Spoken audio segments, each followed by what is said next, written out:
একটি প্রশ্ন আছেন, আসসালামু আলাইকুম। ওয়ালাইকুম আসসালাম। গরু ছাগলের ভুঁড়ি খাওয়া শরীয়তে সম্মত কি? আসসালামু আলাইকুম হুজুর। ওয়ালাইকুম আসসালাম। একটা জানার বিষয় যে শাবে বারাতে রোজা রাখা ও হালুয়া রুটি করা যাবে কি যাবে না একটু বলবেন। আসসালামু আলাইকুম। ওয়ালাইকুম আসসালাম। হুজুর, জানার বিষয় হলো দেওবন্দি ওয়াহাবিদের সালাম দেওয়া যাবে এই বিষয়ে বলুন।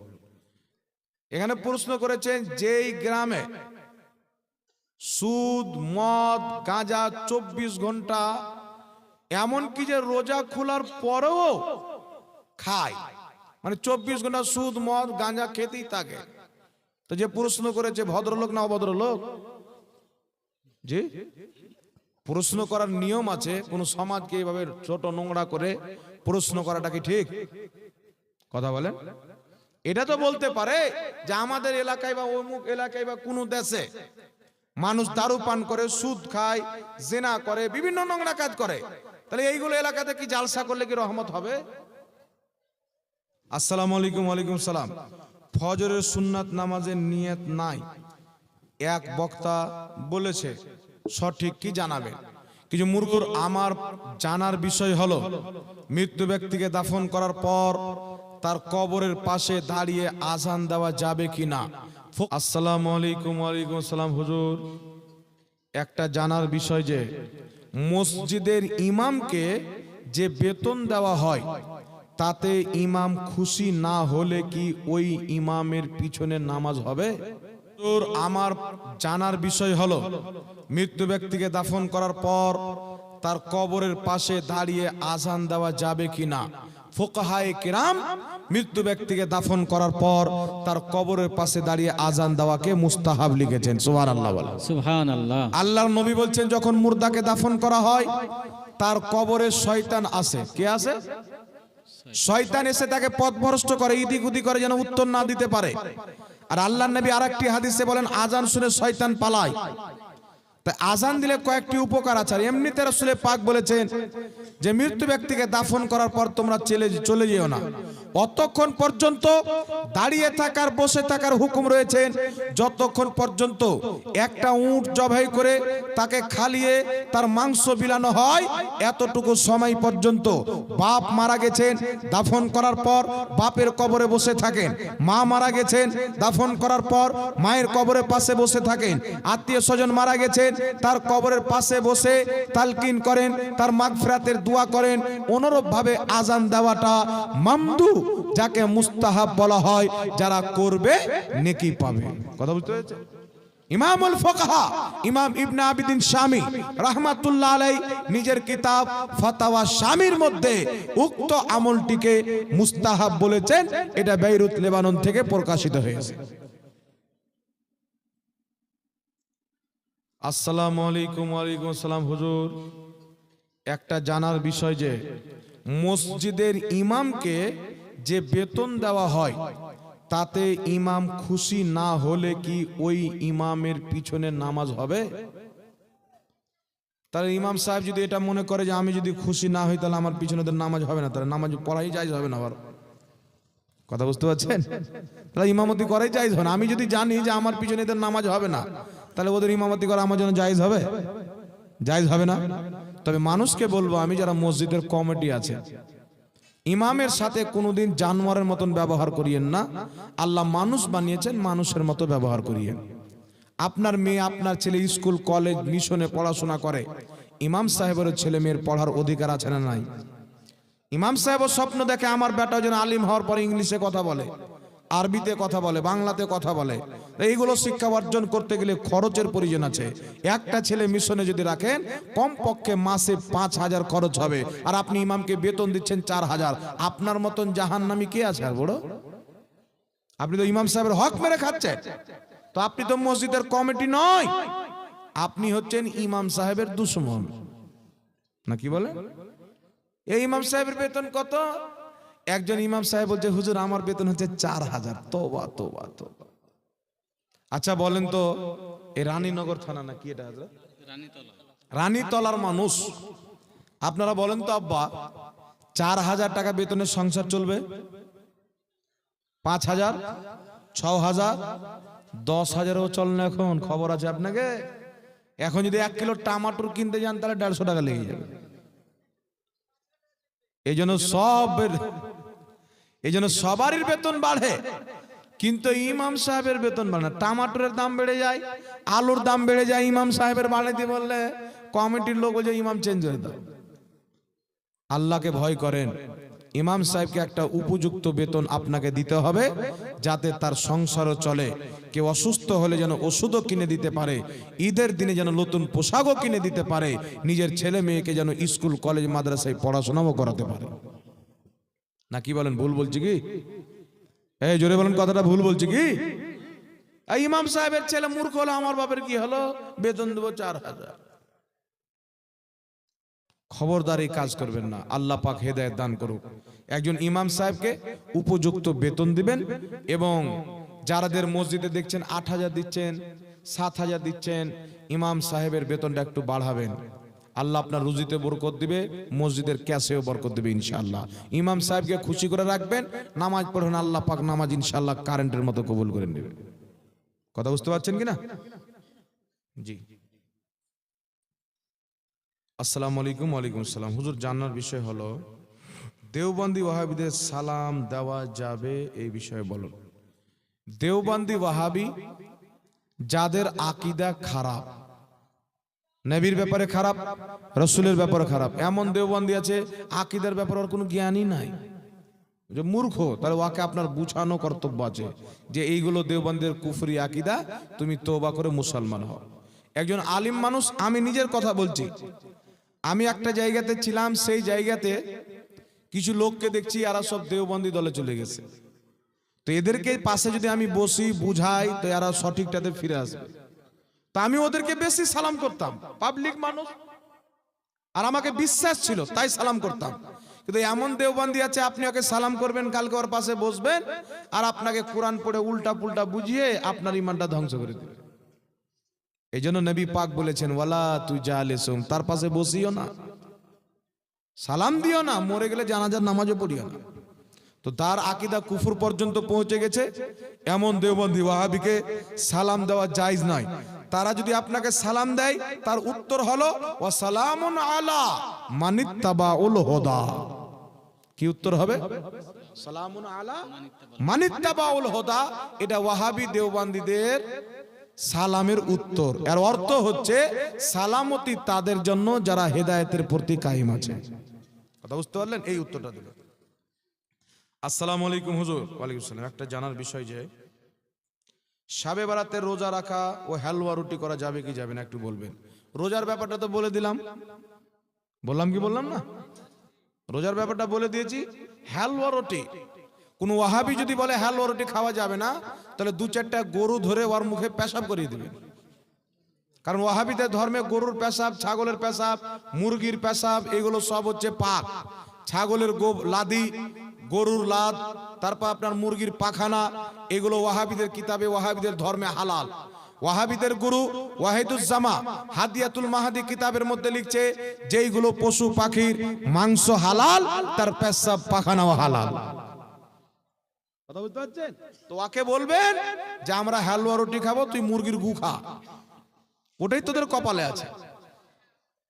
কিন্তু হালুয়া রুটি কোথায় থেকে আসলো? হালুয়া রুটি আমার নবী খেতেন, হালুয়া নবীর পছন্দের খাবার, রুটি নবীর পছন্দের খাবার। ইবনে মাজাহ শরীফের মধ্যে একটি অধ্যায় আছে, অধ্যায়টির নাম হলো বাবুল হালুয়া, হালুয়া খাওয়ার পরিচ্ছেদ।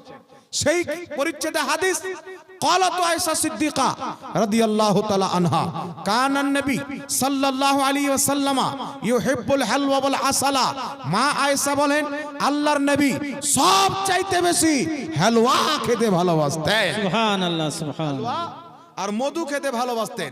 সুতরাং শাবে বারাতের একটি ফজিলতপূর্ণ রাত দিন মনে করে কোন ব্যক্তি মুমিন মুসলমান যদি হালুয়া রুটি করে, যে এই রাত্রিটি ফজিলতপূর্ণ রাত্রি, দিনটি ফজিলতপূর্ণ, এই রাত্রিতে আল্লাহ বান্দার গুনাহ ক্ষমা করে। সুতরাং আজকে যে খাবারটা খাবো, নবীর ভালোবাসার খাবার, পছন্দনীয় খাবার হালুয়া রুটি খাবো, এটা শুধু জায়েজ নয়, বরং ভালো। কথা বুঝতে পারছেন? বরং ভালো। তবে কেউ যদি এটা মনে করে যে হালুয়া রুটি না করলে শাবে বারাত হয় না, তাহলে এটা হলো মূর্খাম। সাবে বারাতের জন্য হালুয়া রুটি নয়, হালুয়া রুটি হবে নবী মুস্তাফা পছন্দ করতেন তাই। কথা বুঝতে পেরেছেন? নবী ভালোবাসতেন, সাবে বারাতে হালুয়া রুটি করেন, ঈদের দিন হালুয়া রুটি করেন, রমজানে হালুয়া রুটি করেন, যে কোনো দিন নবী পাকের পছন্দের খাবার মনে করে হালুয়া রুটি খাবেন, আল্লাহ আপনাকে সওয়াব দান করবেন। নবী যা খেয়েছেন তা খাওয়া সওয়াব, নবী যা ছেড়েছেন তা ছাড়া সওয়াব। এই দেখেন একটা কিতাব আছে আমার বড় ভাই মুফতি আমজাদ হোসেন সিমনানি সাহেবের লেখা কিতাব। কিতাবটির নাম হচ্ছে হাদিস ও মুহাদ্দিসের দৃষ্টিতে শাবে বারাত পালন বৈধ কিনা। কিছু দাজ্জাল কানা মৌলবি বেরিয়েছে যে শাবে বারাতের রোজা কোনো হাদিসে নাই। এই সমস্ত দাজ্জাল কানার জবাব এই কিতাবের মধ্যে একটা নয়, দুটা নয়, একাধিক হাদিস, হাসান হাদিস, সহিহ হাদিস, মুরসাল হাদিস, জয়ীফ হাদিস, সব হাদিস দিয়ে শাবে বারাত প্রমাণ করা আছে।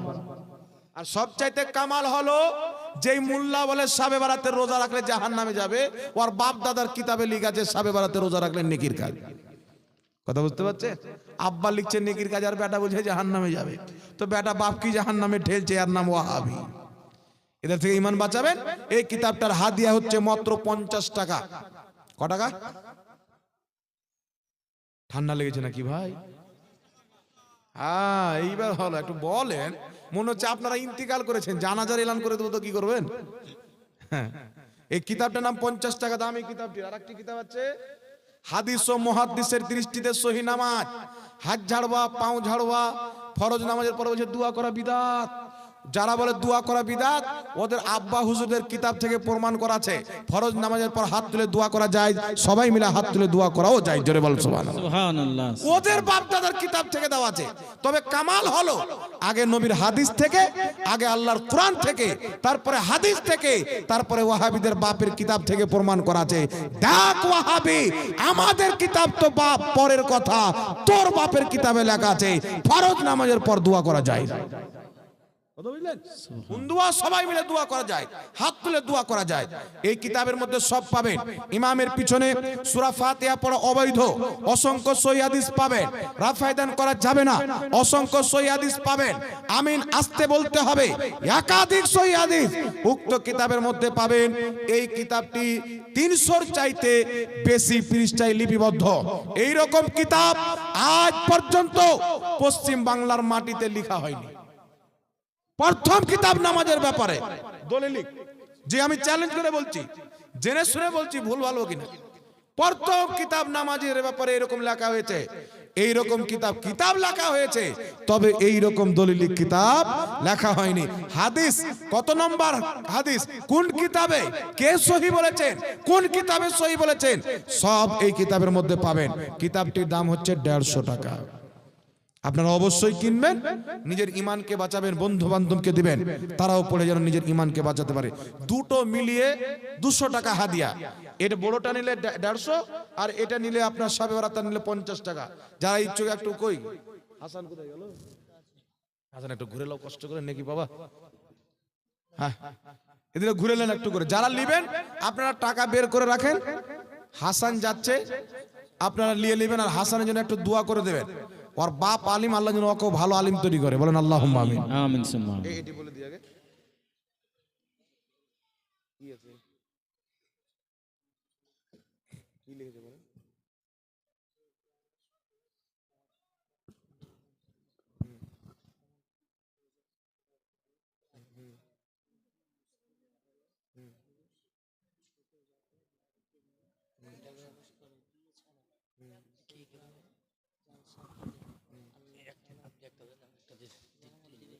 আচ্ছা ঠিক আছে দেন। আসসালামু আলাইকুম। ওয়ালাইকুম সালাম। ফজরের সুন্নাত নামাজের নিয়ত নাই, এক বক্তা বলেছে, সঠিক কি জানাবেন? কিছু মূর্খ বক্তা বেরিয়েছে, এরা বলতে চায় নিয়ত মুখে করা বিদআত। তবে ফোকাহায়ে কেরাম, মুহাদ্দিসিনে কেরাম বলছেন মুখে নিয়ত উচ্চারণ করা হচ্ছে মুস্তাহাব। ইমাম হাসান রাদিয়াল্লাহু তাআলা আনহু বলছেন নিয়ত মুখে উচ্চারণ করা সুন্নাত বা মুস্তাহাব। ইমামুল্লাহ আলী কারি মিশকাতে সারা মিরকাতের মধ্যে লিখেছেন, নিয়াত মুখে উচ্চারণ করা হচ্ছে মুস্তাহাব, অন্তরের নিয়াত হচ্ছে ফরজ, মুখে উচ্চারণ করা হচ্ছে মুস্তাহাব। সুতরাং কেউ যদি মুখে উচ্চারণ করে, মুখে উচ্চারণ করারও স্বভাবটা পাবে। কথা বুঝতে পেরেছেন? এই জন্য ফজরের নামাজ নয়, প্রত্যেক নামাজের নিয়াত মুখে উচ্চারণ করা হচ্ছে মুস্তাহাব। কারণ রাসূল পাক বলেছেন, যার অন্তর আলাদা বলছে মুখ আলাদা। মানে মুখে বলছে আমি নামাজ পড়তে যাচ্ছি আল্লাহর জন্য, আর অন্তরে আছে আমি নামাজ পড়ছি মানুষ যেন আমাকে নামাজি বলে। তাহলে নামাজি চিটার নামাজি হলো কি হল না? দুইমুখী হলো কি হল না? অন্তর আলাদা, মুখ আলাদা, দুইমুখী। আর দুইমুখী ব্যক্তিকে আল্লাহ পছন্দ করে, জোরে বলে, দুইমুখী ব্যক্তিকে আল্লাহ পছন্দ করে না। তার জন্য সালফে সালেহিনগণ, আহলুল ইলমগণ, মুহাদ্দিস ফকিহগণ তারা বলেছে মুখে নিয়াত উচ্চারণ করা, অন্তরে আছে আমি নামাজ পড়তে যাচ্ছি জোহরের 4 রাকাত নামাজ, মুখে উচ্চারণ করে দিল, অন্তর মুখ এক হয়ে গেল, আল্লাহ তার নিয়তে খুশি হয়ে গেল। এই জন্য মুখে নিয়াত উচ্চারণ করা মুহাদ্দিসদের ইসলামে মুস্তাহাব, জাহিলদের ইসলামে বিদআত। আপনি জাহিলের ইসলাম নেবেন না মুহাদ্দিসদের ইসলাম নেবেন, আপনার ব্যাপার। এখানে প্রশ্ন করেছেন, যেই গ্রামে সুদ, মদ, গাঁজা 24 ঘন্টা, এমনকি যে রোজা খোলার পরেও খায়, মানে 24 ঘন্টা সুদ, মদ, গাঁজা খেতেই থাকে। তো যে প্রশ্ন করেছে ভদ্রলোক না অভদ্রলোক? জি, প্রশ্ন করার নিয়ম আছে। কোন সমাজকে এইভাবে ছোট নোংরা করে প্রশ্ন করাটা কি ঠিক? কথা বলেন।